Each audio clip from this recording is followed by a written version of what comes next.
Hello everyone, I am Divya Patel. आज से हम स्टार्ट करने वाले हैं बहुत ही इम्पोर्टेंट सब्जेक्ट चाइल्ड डेवलपमेंट एवं पेडागोजी। यह हमारे सिलेबस का एक बहुत ही इम्पोर्टेंट पार्ट है जो हमें 30 नंबर दिलाता है।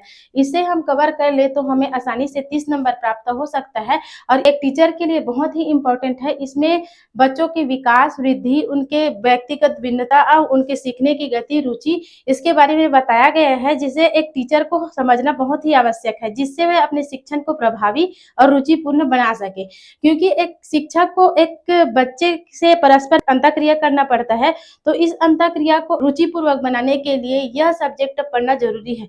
क्योंकि इसके द्वारा हमें बच्चों की व्यक्तिगत विभिन्नता, उनकी रुचि, उनकी डेवलपमेंट सब के बारे में जानकारी मिलती है। ठीक है, आज हम स्टार्ट करने वाले हैं बाल विकास एवं शिक्षण शास्त्र के इकाई 1। बाल विकास का परिचय और बच्चों का विकास। विकास के विभिन्न अवस्थाओं के बारे में पढ़ेंगे। विकास होता क्या है। जब भी हम विकास की बात करते हैं तो हमारे मन में ये विचार आता है कि विकास एक बाहरी पक्ष है। विकास बोला जाए तो हम अनुमान लगा लेते हैं कि जो उसका भार है, उसकी वृद्धि है, जो बाहरी परिवर्तन है, जो हमें दिखाई देता है, उसी का अनुमान लगाते हैं कि शायद यही विकास है। लेकिन ऐसा नहीं है। विकास एक बहुत बड़ा क्षेत्र है। ठीक है, विकास एक बहुत बड़ा क्षेत्र है। इसके अंतर्गत वृद्धि एक छोटा सा क्षेत्र है, जिसे हम वृद्धि और विकास को एक ही समझते हैं, लेकिन ऐसा नहीं है। विकास एक बहुत बड़ा क्षेत्र है जिसमें एक वृद्धि एक छोटा सा पार्ट ही है। विकास की अवधारणा। मनुष्य के जन्म से लेकर अंत तक उसमें होने वाली जैविक बौद्धिक परिवर्तनों को विकास कहा गया है, जो धीरे धीरे निर्भरता से अधिक स्वायत्तता की ओर बढ़ते जाते। मनुष्य का जन्म से लेकर, मतलब मनुष्य जब जन्म लेता है उससे लेकर उसकी मृत्यु तक विकास की प्रक्रिया चलती रहती है। यह कभी नहीं रुकती है। बच्चे पहले अपने पालकों पर निर्भर रहते हैं। किसी भी कार्य को करने के लिए अपने माता पिता, अपने पालक, अपने संरक्षक की आवश्यकता बच्चों को पड़ती है। लेकिन धीरे धीरे जब विकास की क्रिया होती है बच्चे में, तो बच्चा अपना कार्य स्वयं करने लगता है और उसे किसी और की आवश्यकता नहीं होती। अपना खाना स्वयं खाता है, अपना कार्य स्वयं करता है और किसी की आवश्यकता नहीं होती है। इसे स्वायत्तता कहते हैं। मतलब बच्चे पहले दूसरे पर निर्भर रहते हैं, लेकिन उसमें वृद्धि और विकास की प्रक्रिया होने के स्वरूप बच्चा धीरे धीरे अपना काम स्वयं करने लगता है। उसे स्वायत्तता कहते हैं। ठीक है, अब देखते हैं। अतः हमारे मानसिक, सामाजिक, संवेगात्मक तथा बौद्धिक पक्षों में परिपक्वता ही विकास है। अतः विकास सिर्फ शरीर के बढ़ने से संबंधित नहीं है। हमारे मानसिक, ठीक है, हमारे बौद्धिक, सामाजिक है, आप एक दूसरे से संबंध है, समाज के साथ हमारा संबंध कैसा है, हमारा नैतिक मूल्य कैसा है, हमारा सामाजिक, हमारा जो संवेगात्मक, इमोशनल, भय, क्रोध, घृणा, ये सब कैसा है, बच्चा किसके प्रति किसका व्यवहार करता है, ये सब होना ही विकास है।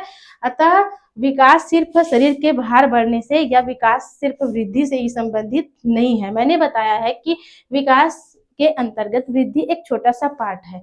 विकास बहुत बड़ा क्षेत्र है जिसके अंतर्गत वृद्धि एक छोटा सा पार्ट है। ठीक है, अब देखते हैं कि विकास का स्वरूप आंतरिक एवं बाहरी दोनों होता है। उदाहरण के लिए मस्तिष्क और भाषा ज्ञान। ठीक है, विकास का स्वरूप आंतरिक और बाहरी। आंतरिक मतलब कि हमारा इमोशनल डेवलपमेंट है, हमारा मेंटल डेवलपमेंट है, हमारा बौद्धिक विकास है, ये सब होता है हमारा आंतरिक विकास। और बाहरी के अंतर्गत होता है वृद्धि, जिसे हम देख सकते हैं, माप सकते हैं एवं जिसको भार मापा जा सकता है, जिसको मात्रात्मक रूप में देखा जा सकता है। ठीक है, और आंतरिक मतलब हमारा मेंटल ग्रोथ है और जो हमारा नैतिक विकास है, हमारा सामाजिक विकास है, ये जो आंतरिक है जिसे देखा नहीं जा सकता। ठीक है, जैसे मस्तिष्क का ज्ञान, हमारे जो मस्तिष्क है उसका पढ़ना, और या फिर भाषा ज्ञान, भाषा की समझ। जैसे बच्चा पहले रोता है, अपनी किसी भी चीज को चाहिए तो वह रोने लगता है, लेकिन धीरे धीरे अगर उसे कोई चीज चाहिए तब वह बोल के व्यक्त करता है। इसे कहते हैं भाषा ज्ञान। ठीक है, अब उसके बाद विकास जीवन भर चलती रहती है। विकास जीवन भर चलती रहती है मतलब कि विकास जब स्टार्ट हो जाती है, जब हम जन्म लेते हैं तो स्टार्ट होती है, तो वह जीवन भर चलती रहती है, वह रुकती नहीं है। ऐसा नहीं है कि जैसे वृद्धि एक निश्चित उम्र के साथ रुक जाती है, लेकिन विकास में ऐसा नहीं है। विकास एक बार स्टार्ट करने के बाद जीवन भर चलती रहती है और वह तब रुकती है जब हमारी मृत्यु होती है। ठीक है, विकास के निश्चित क्रम होता है। हमें अपना जितना विकास करना होता है उतना हो जाता है। मतलब विकास का एक क्रम होता है, वह एक निश्चित क्रम में चलता रहता है। जैसे पहले बच्चा शिशु होता है, उसके बाद बाल्यावस्था में जाता है, बाल्यावस्था के बाद किशोरावस्था में जाता है। ऐसा नहीं है कि किशोरावस्था के बाद बच्चा फिर बाल्यावस्था में आए। विकास का एक क्रम रहता है, बच्चे क्रमशः क्रमशः बड़े होते जाते हैं। ठीक है, अगले पॉइंट में देखते हैं, विकास का एक निश्चित दिशा होती है जो मुख्य रूप से सिर से पैर की ओर होती है। ठीक है, विकास का एक निश्चित दिशा रहता है और सिर से पैर से फ्लो कॉर्डल कहते हैं। यह परीक्षा में प्रीवियस ईयर एग्जाम में बहुत बार रिपीट हुआ है कि विकास की दिशा के सिद्धांत के अंतर्गत क्या आता है, सिर से पैर की ओर। विकास की दिशा का सिद्धांत के अंतर्गत विकास होता है सिर से पैर की ओर, सिर से पैर की ओर। विकास हमेशा सिर से पैर की ओर होता है, न कि पैर से सिर की ओर। विकास में पहले बच्चा अपने सिर को संभालने सीखता है। बच्चा पर जब छोटा रहता है तो छोटे में शिशु रहता है तो धीरे धीरे अपने सिर को संभालना सीखता है, फिर धीरे धीरे चलना सीखता है। ऐसा नहीं होता कि पहले चलना सीख जाए उसके बाद सर को संभालना सीखे। इसलिए विकास हमेशा सिर से पैर की ओर चलता है। ठीक है,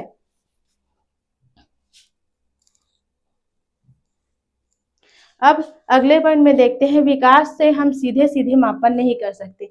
इसमें कहा गया है कि विकास जो हो रहा है वह विकास कितना हुआ है या कितना नहीं हुआ है, इसका मापन हम मात्रात्मक रूप से कर नहीं सकते हैं। वह दिखाई नहीं देता है, हालांकि वृद्धि दिखाई देता है, वो उसके अंतर्गत आता है। लेकिन जो हमारा मानसिक डेवलपमेंट है और जो हमारा सामाजिक विकास है, जो हमारा नैतिक विकास है, उसको हम देख नहीं सकते हैं, उसको मापा नहीं जा सकता है। ठीक है, उदाहरण, हम सामाजिक विकास, नैतिक विकास का मापन नहीं कर सकते हैं, हम केवल मानसिक विकास का मापन कर सकते हैं। सामाजिक विकास का मतलब होता है लोगों के साथ हमारे सामाजिक संबंध कैसे है, हम उनके साथ व्यवहार कैसे करते हैं। नैतिक विकास मतलब हमारे नैतिक मूल्य, हमारे समझ, हमारे वैल्यू क्या है, ये इसको हम कितना है इसको माप नहीं सकते। किसी बच्चे में इसका विकास कितना हुआ है उसको नाप नहीं सकते। लेकिन बौद्धिक विकास मतलब बुद्धि लब्धि परीक्षण विभिन्न वैज्ञानिक के द्वारा किया गया है, जिसके अनुसार हम बुद्धि कितना विकास हुआ है, उसकी बुद्धि लब्धि कितना है, इसको हम नाप सकते हैं। लेकिन नैतिक विकास ये सब होता है, उसको हम नहीं नाप सकते। ठीक है, विकास परिणामात्मक और गुणात्मक दोनों होता है। विकास परिणामात्मक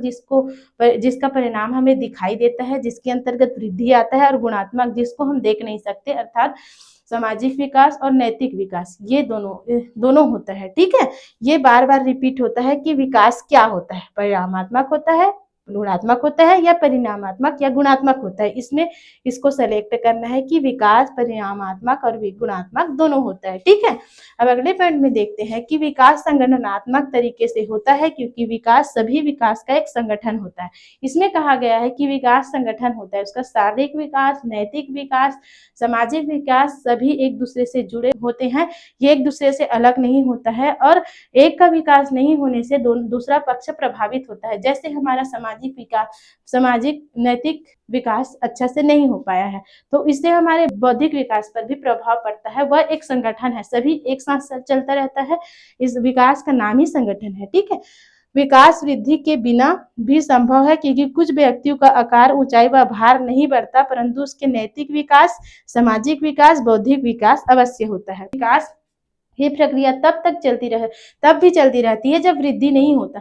जैसे कोई बच्चा छोटा है, मतलब जो बौने बच्चे होते हैं, जिसकी ज्यादा हाइट नहीं होती, लेकिन इससे हमें ये अंदाजा नहीं लगा सकते कि उसका सामाजिक विकास या फिर उसका नैतिक विकास या फिर उसका जो मानसिक विकास ये अच्छा से नहीं हुआ है। हो सकता है कि वो प्रतिभाशाली बच्चा हो या फिर उसका मानसिक विकास अच्छा हो, सामाजिक लोगों के प्रति उसकी समझ, उसके वैल्यू बहुत अच्छा हो, ये अर्थात वृद्धि से विकास प्रभावित नहीं होता। ठीक है,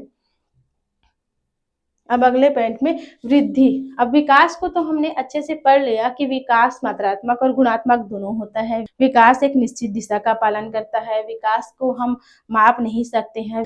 विकास के अंतर्गत विकास बहुत बड़ा क्षेत्र है, जिसके अंतर्गत वृद्धि एक छोटा सा क्षेत्र है। ठीक है, अब हम आगे पढ़ेंगे वृद्धि क्या होती है, अभिवृद्धि मतलब ग्रोथ क्या होती है। ठीक है, तो इसमें हम देखते हैं जब हमारे शरीर के संरचना और आकार बढ़ना शुरू होता है तो वृद्धि कहते हैं। जब हमारे शरीर की संरचना जो हमारा बाहरी आकार है वो बढ़ना स्टार्ट करता है उसे वृद्धि कहते हैं। हमारा जो हाइट है और जो हमारा ग्रोथ है जो बाहरी जो हमें दिखाई देता है जिसे मात्रात्मक रूप से कि कोई आदमी कितना बड़ा है कितना फीट है उसका हाइट क्या है इसे हम व्यक्त करते हैं उसे हम वृद्धि कहते हैं। ठीक है, वृद्धि का स्वरूप बाहरी होता है जो हमें बाहरी दिखाई देता है परिवर्तन की कोई आदमी कितना चौड़ा है या कितना बड़ा है इसे हम जो बाहरी परिवर्तन दिखाई देता है उसे हम वृद्धि कहते हैं। वृद्धि कुछ समय के बाद रुक जाती है। आप देखे होंगे कि किशोरावस्था में जब बच्चे होते हैं जब बच्चे बड़ा होते हैं उसके बाद बढ़ना रुक जाता है उसका वृद्धि ग्रोथ रुक जाती है और बच्चे बढ़ते नहीं। अगर ऐसा नहीं होता तो क्या होता, ऐसा नहीं होता तो ऐसा होता कि वो इतने बड़े हो जाते कि उसको चलने फिरने में परेशानी होती। इसलिए वृद्धि एक निश्चित समय के बाद रुक जाती है। ठीक है, जैसे लंबाई और चौड़ाई, बच्चे का लंबाई और मोटापा एक निश्चित समय तक ही होता है उसके बाद वो रुक जाता है। नहीं तो इतना मोटा हो जाते हैं और इतने बड़े हो जाते हैं कि उनको चलना फिरने में परेशानी हो जाता है। वृद्धि क्रम के अनुसार नहीं चलती। वृद्धि एक ऐसी प्रक्रिया है जो क्रम के अनुसार नहीं चलती है। हम देखते हैं कि विकास की प्रक्रिया क्रम के अनुसार चलती है। पहले शैशवावस्था, उसके बाद बाल्यावस्था, उसके बाद किशोरावस्था, लेकिन वृद्धि क्रम के अनुसार नहीं चलती है। वृद्धि जैसे लंबाई बढ़ती है तो कभी हमारा भार बढ़ता है। देखते हैं कि दो बच्चे हैं लेकिन सेम एज के हैं, एक बच्चा लंबाई में बड़ा है एक बच्चा का हाइट छोटा है, लेकिन देखते हैं कि वो लंबा बच्चा है उसका हाइट तो बड़ा है लेकिन वो पतला है, लेकिन जो छोटा बच्चा है उसका हाइट तो छोटा है लेकिन वो चौड़ा है। तो दोनों अलग अलग होते हैं, मतलब समान एज तो है लेकिन उसका कोई निश्चित दिशा नहीं है कि कौन कितना टाइम बड़ा हो जाएगा और कौन कितना टाइम चौड़ा हो गया, इसका एक कोई निश्चित दिशा नहीं होती है। ठीक है, उसका क्रम भी नहीं होता है। वृद्धि दिशाहीन होती है। वृद्धि का कोई दिशा नहीं होती है। एक जैसे भी कभी कभी शरीर का आकार बढ़ जाएगा, कभी शरीर का भार बढ़ जाएगा, इसका कोई दिशा नहीं होता है। वृद्धि का हम मापन कर सकते हैं। उदाहरण, हम भार लंबाई को नाप सकते हैं। वृद्धि को हम नाप सकते हैं, उसको मात्रात्मक रूप से एक अंकित किया जा सकता है अंक में कि वो कितना केजी है। ठीक है, हम किसी बालक को कह सकते हैं कि वो 10 किलो है, 10 केजी है या फिर 15 केजी है, लेकिन विकास को हम नाप सकते हैं क्या कि उसका मानसिक विकास 15 केजी है, 5 केजी है या 2 केजी है? नहीं नाप सकते हैं। इसलिए इसको बाहरी कहा सकता है और इसे मात्रात्मक कहते हैं। हम कितना भार है, उसका वजन कितना है और उसका लंबाई हाइट कितना है, इसको हम नाप सकते हैं। इसलिए वृद्धि को बाहरी परिवर्तन कहते हैं। ठीक है, वृद्धि केवल परिणामात्मक होती है। वृद्धि परिणामात्मक होती है, जिसका परिणाम हमें दिखाई देता है, वो मात्रात्मक में गुणात्मक नहीं होती है। ठीक है, वृद्धि जो बाहरी दिखाई देता है उसी को वृद्धि कहते हैं। वृद्धि कोशिकाओं पर आधारित है। वृद्धि सेल्स पर आधारित होते हैं। हमारे शरीर में विभिन्न प्रकार के सेल पाए जाते हैं जिसके फलस्वरूप हमारे शरीर में वृद्धि होती है, इसलिए वृद्धि को कहते हैं जीव कोशिकाओं पर आधारित होते हैं। ठीक है, वृद्धि होने से विकास हो भी सकता है और नहीं भी। देखो, कोई भी बालक है, उसका वो वृद्धि हो गया है, वो बहुत लंबा हो गया, ठीक है, उसका हाइट बढ़िया है, जितना होना चाहिए उतना है, लेकिन इस कहा नहीं जा सकता कि विकास हुआ है उस बच्चे में ठीक ढंग से या नहीं हुआ है। मतलब हो सकता है वह बच्चा मानसिक रूप से विकलांग हो, उसमें कोई डिसेबिलिटी हो या फिर उसमें कोई कमी हो। शारीरिक विकास तो ठीक है, वृद्धि ठीक है, लेकिन उसका मानसिक विकास है, जो उसके सोचने समझने की क्षमता है, उसका नैतिक विकास है, जो वो हो सकता है कोई भी पक्ष उसका अच्छे से नहीं हुआ है। अर्थात हम कह नहीं सकते कि जिस बच्चे का वृद्धि अच्छी हुई है उसका विकास भी अच्छा है। मतलब वृद्धि होने से यह कहा नहीं जा सकता कि विकास भी उसी की दर से हुई है। ठीक है, जब कोई आदमी मोटा होता जा रहा है तो उसकी वृद्धि हो रही है, परंतु ये जरूरी नहीं कि मोटा होने से उसका क्रियात्मक विकास नहीं है। कई बार हम देखते हैं कि कोई बच्चा होता है वो बहुत मोटा होता है, ठीक है, मोटा होता है तो उसको देख के हम ये नहीं कह सकते कि उस बच्चे के कार्य करने की क्षमता, उसकी समझ और उसका कौशल भी बढ़ रहा है। ठीक है, मतलब मोटा है इसका मतलब हम ये नहीं कह सकते कि उसका विकास ठीक प्रकार से हुआ है या नहीं हुआ है। अर्थात वृद्धि से हम अनुमान नहीं लगा सकते कि उस बच्चा का विकास हुआ है कि नहीं। यह कहा जा सकता है कि हमारे शरीर में बढ़ोतरी होती है, वही वृद्धि है। इससे स्पष्ट होता है, इस सभी को पक्ष को देखने से हमें स्पष्ट होता है कि जो हमारे शरीर में वृद्धि होती है, हमारे शरीर में बढ़ोतरी होती है, उसी को ही हम वृद्धि कहते हैं। ठीक है, अब आगे हम देखते हैं बच्चे की वृद्धि और विकास के अध्ययन करने की विधि। बच्चे की जो वृद्धि और विकास है, ठीक है, जो बच्चे की वृद्धि और विकास है, उसको अध्ययन करने के अनेक प्रकार की विधि बताया गया है। इसमें हम इसको देखेंगे। विकासी विधि अर्थात डेवलपमेंटल मेथड समय के साथ साथ बच्चे की शारीरिक, संज्ञानात्मक, भावनात्मक, सामाजिक विकास का अध्ययन करने की एक व्यवस्थित तरीका है। बच्चे के सामाजिक विकास, उसका भावनात्मक विकास, उसका संज्ञानात्मक विकास, ये सब को अध्ययन करने की विधि को विकासी विधि कहते हैं। यह विधि बच्चों में होने वाले परिवर्तनों को क्रमिक रूप से देखने और दस्तावेज करने में मदद करती है, जिससे शोधकर्ताओं को बहुमूल्य अंतर्दृष्टि प्राप्त होती है। हम विभिन्न 2 बच्चे हैं, उसके संज्ञानात्मक विकास या फिर उसके मेंटल डेवलपमेंट, उसके भावनात्मक विकास, उसके भावना कैसे है, उसके संज्ञान क्या है, उसके मूल्य क्या है, ये सब को देखकर उसमें बच्चे में कैसे टाइप की उसके भविष्य में क्या करने की उसकी क्षमता है या फिर उसके कितना आगे जाने की उसकी क्षमता है, उसकी रुचि, उसकी विभिन्नता, इस सब को समझ सकते हैं। यह एक अच्छी विधि और हाँ, एग्जाम की दृष्टि से बहुत ही इम्पोर्टेंट है। यह विधि बार बार पूछी गई है कि बच्चे के वृद्धि और विकास को समझने के लिए सबसे अच्छी विधि कौन सी है? तो इसमें है विकासी विधि। ठीक है। मनोविश्लेषण विधि, मनोविश्लेषण विधि का जन्मदाता है वो है सिगमंड फ्रायड। ठीक है। सिगमंड फ्रायड उन्होंने मनोविश्लेषण विधि को अपनाया था। मुख्य रूप से उन्होंने 3 प्रकार के मन को दिया, अचेतन मन, चेतन मन और अर्धचेतन मन। ठीक है। मुख्य रूप से अचेतन मन और बचपन के अनुभवों पर केंद्रित है, जो विज्ञान के व्यापक विकास के व्यापक पहलुओं को कवर नहीं करती है। ठीक है। 3 प्रकार के मन, मनोविश्लेषण विधि में 3 प्रकार के हमारे मन को 3 प्रकार के बताया गया है। एक अचेतन मन जो हमारे चेतना में नहीं होता, जिसे हम याद नहीं करते। ठीक है। अर्धचेतन जो थोड़ा थोड़ा हमारे चेतन में मतलब जिसे हम थोड़ा सा याद करते हैं, थोड़ा थोड़ा याद रहता है। ठीक है। और चेतन मन जिसे हम याद रखते हैं। ठीक है। तो यह मनोविश्लेषण विधि अचेतन मन के ऊपर ही आधारित है और उसी पर केंद्रित है, विकास के व्यापक पहलुओं को कवर नहीं करती और जो सिर्फ कुछ पक्षों का ही कवर करती है, विकास के व्यापक पक्षों को कवर नहीं करती है। ठीक है। अब आगे हम पढ़ते हैं तीसरा विधि जो तुलनात्मक विधि है। ठीक है। कौन सी विधि? तुलनात्मक विधि, कॉम्परेटिव विधि। ये हमेशा हम शाला में देखते हैं। 2 या 2 से अधिक समूह या व्यक्तियों के बीच तुलना करने के विकास का अध्ययन करती है, लेकिन यह समय के साथ होने वाले विकास को ट्रैक करने में सक्षम नहीं है।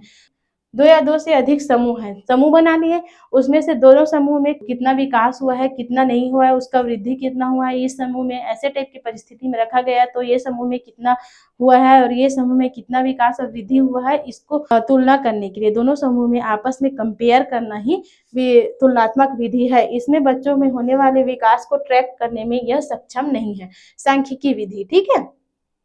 स्टैटिकल विधि, मात्रात्मक डेटा का उपयोग करके विकास का अध्ययन करते हैं, लेकिन यह बच्चे के विकास का गुणवत्ता और जटिलताओं को समझने में अपर्याप्त होती है।